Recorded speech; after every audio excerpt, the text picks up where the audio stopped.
South Park's 26th season just premiered and, Jesus, let's just take that in for a moment. South Park's 26th season just premiered. That's crazy. The season premiere tackled some recent Kanye West controversy in a very different way than usual, but in my opinion, probably much more effectively. And though they didn't actually put Kanye himself in the episode, they completely dismantled his string of anti-Semitic comments incredibly clearly and effectively. But it also naturally built off of what the past season or so has established for the show, and brought back a now pretty frequently recurring character in a fun new way. So let's break it down. So I think what makes this episode work, in classic South Park fashion, is that its primary focus is on the kids and a dilemma that they're going through on a personal level. And through exploring that dilemma, they introduce the social commentary. I definitely prefer it when it feels like the issues the kids are having are actual kid-focused issues that any kid could deal with. In this one, Stan is bummed out because Kyle is starting to spend more time with Tolkien, a very relatable concept for a kid. And I actually think this works doubly well because not only is Kyle Stan's longtime best friend, but over season 25 and the Streaming Wars specials, Stan started becoming a lot closer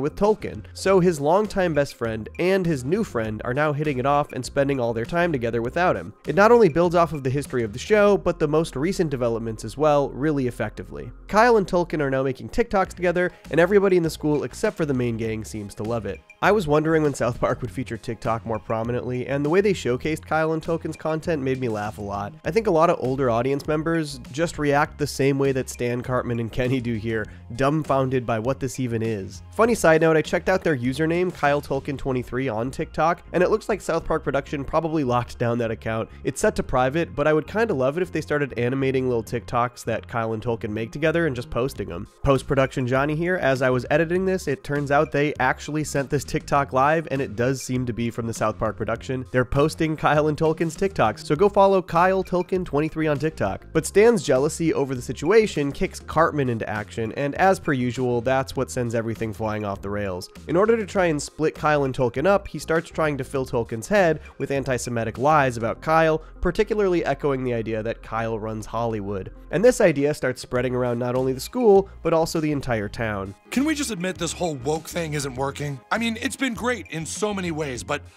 now it's like every movie and every TV show, you know. Oh hey, it's my comment section whenever I talk about a show being rebooted. There has obviously been a lot of anti-Semitism in the news cycle recently, but it was absolutely most prominent when Kanye West was doing podcast and interview press tours. South Park has lambasted Kanye before in absolutely classic episodes like Fish Sticks and later in The Hobbit, generally parodying his inflated ego in really fun ways. This time, rather than bring their version of Kanye back to South Park, they incorporate these controversial statements and claims into another ongoing character, Cupid Me, who sort of represents this very troubled aspect of Cartman's own mind. And I actually think this fusion of these ideas into Cupid Ye was really smart for a few reasons. For one, the conversation around Kanye during that press tour did largely become about his mental health and whether or not he was having a manic episode, so tying the story into Cartman's mental health I think is effective. Two, previously the reason parodying Kanye was fun was because you could push it to such hilarious extremes. Yeah, Kanye is egotistical, but refusing to budge when he can't understand the fish sticks joke is an escalation in a really fun and absurd way.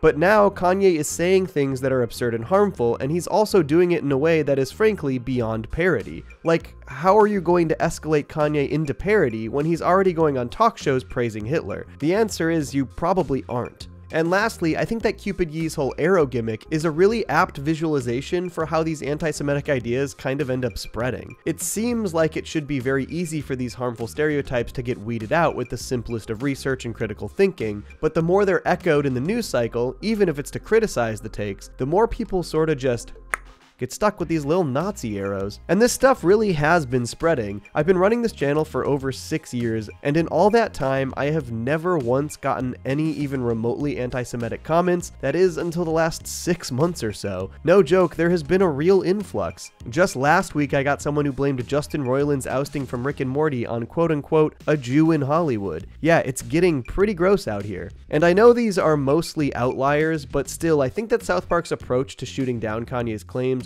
was really smart and really effective. Form a story around those kinds of ideas spreading, and then refute them directly to the camera at the end of the episode. And point out that finding this information is not difficult. If one idiot says that a certain group runs Hollywood, look into it. And to top it all off, they even give a full-on history lesson as to how Jewish people joined the ranks of Hollywood in the first place, breaking down their roots as entertainers in vaudeville when other jobs were more difficult for them to obtain, and how those entertainers eventually ended up moving to Hollywood and forming the first movie studios, which at that time was not seen as high-class work. And their descendants are now a decent percentage of the thousands of people of all races that make Hollywood run. And in perfect South Park fashion, they bring it all back to a comedic ending when these producers decide that Kyle's message was so clear and effective that they actually want him to run Hollywood. A funny capper. But even funnier is what they do when they cut to credits. They only list Matt Stone, who is Jewish, as the creator, writer, and director of this episode,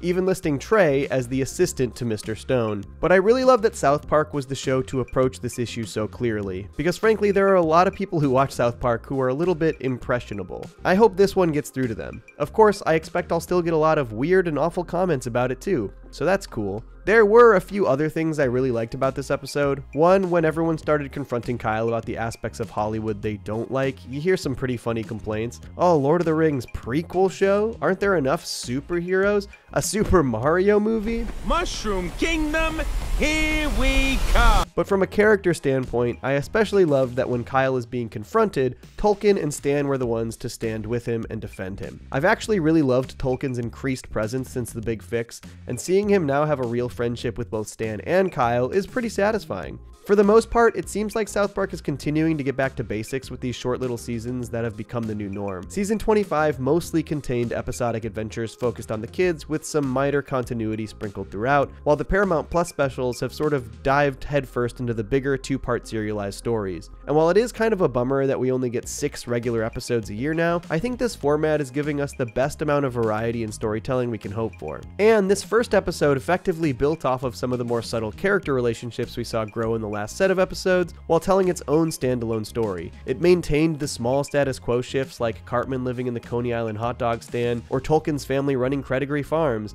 but it didn't draw attention to those things plot-wise. These are just aspects of the world now. These are the places these characters live. So overall, I was really happy with the season 26 premiere, and I'm pretty excited to see what we get in the next 5 episodes. I'm not entirely sure how I plan to cover the season of South Park quite yet. I'll definitely be watching each episode week by week, but I think I'll only really plan to make a video if I'm inspired to. I was really impressed by the way this tackled the subject matter, and it made me want to talk about why I appreciated the way they approached it. Last year I made one video talking about season 25 as a whole, and it didn't quite land at first because people didn't even really realize that season 25 was over yet, since it was the first time they did a 6-episode season. We'll see if this approach works better. I've also got a couple other South Park videos planned while season 26 is airing, hopefully one about the Imagination Land trilogy, which are just some of my favorite episodes in the whole run, and another about the Stick of Truth game, which I also love, so let me know if those sound interesting to you. But I also want to know what you thought about South Park season 26's premiere. Did you like the way it approached Kanye's latest controversy, or do you wish that they had just brought their version of Kanye back to South Park instead? Did you like the return of Cupid Me this time?